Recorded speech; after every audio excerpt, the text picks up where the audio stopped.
para mabenta ito bukas.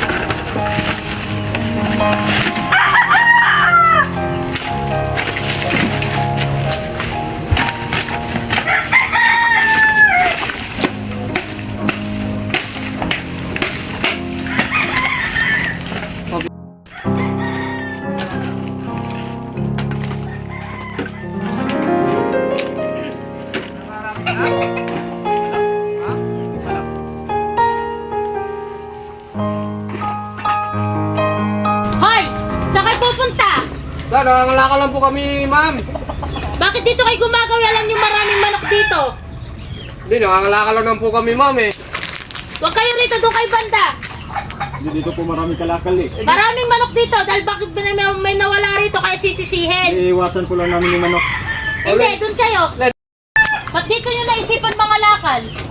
Eh, ma'am, napakarami lang po kami. Siyempre, marami po kami nakita plastic, ma'am. Alam niyo naman maraming maalagang manok rito. Eh, hindi naman po kami magnanakaw, ma'am eh. Hindi naman po namin pag-interesan yan at lalo nang ayaw namin papakain sa pamilya namin na hindi namin pinaghirapan. Alam niyo kung pag may nawala sa mga manok na yun, pwede kayo pagbintangan dahil kayo naman pumasok sa bakod. Kalakal lang naman po talaga yung sadya namin, ma'am. Kayo namumulot ng plastic. Nag-ano lang kayo nang, nag-spray lang kayo kung na mananakaw nyo. Ma'am, kahit nangangalakal po kami, yung patin po yung buong barangay namin, ma'am, wala po kami record na involved kami po sa ganyan nakawan. Kahit saan nyo kami barangay tanong. Sana nga, gano'n ang mangyari. Saka hindi naman namin pag-interesan yung manok dyan. Eh kung pakulong nyo kami. Pero na nga, Bornok. Selan-selan yung may-ari dyan. Nangangalakal lang. Bagay, hindi mo rin naman kasi maiwasan na magduda sila ng ganun eh. Oo nga eh. Madam, pasensya na po sa abala po. Sige po madam, alis na lang po kami. Lipat na lang po kami sa ibang lugar. Sa ibang lugar. Sige po, pasensya na kayo po. Okay lang. Madam.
Ranso, there.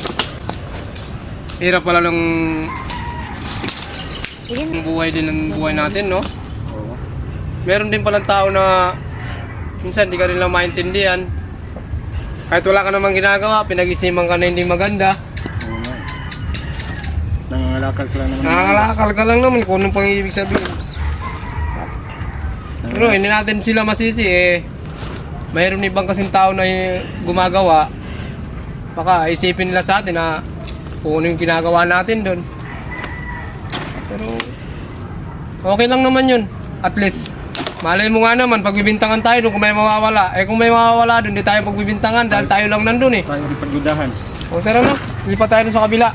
You're my sweetest addiction. Ay, kuya!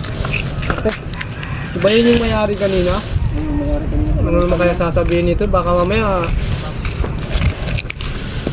ano po yun, ma'am? Ay, pasensya na kayo na sabi ko kanina, hindi ko sinasadya, nabigla lang ako. Okay lang po yun, ma'am. Hindi naman po... hindi naman mawala sa isipan nyo na pagdudahan nyo kami. Lalo na po kami, nangangalakal lang kami. Okay lang po yun, ma'am. Wala pong problema. Nagpanapuhay na kami ng maayos. Sige po, salamat po. Pasensya na kayo ulit, ma'am. Okay.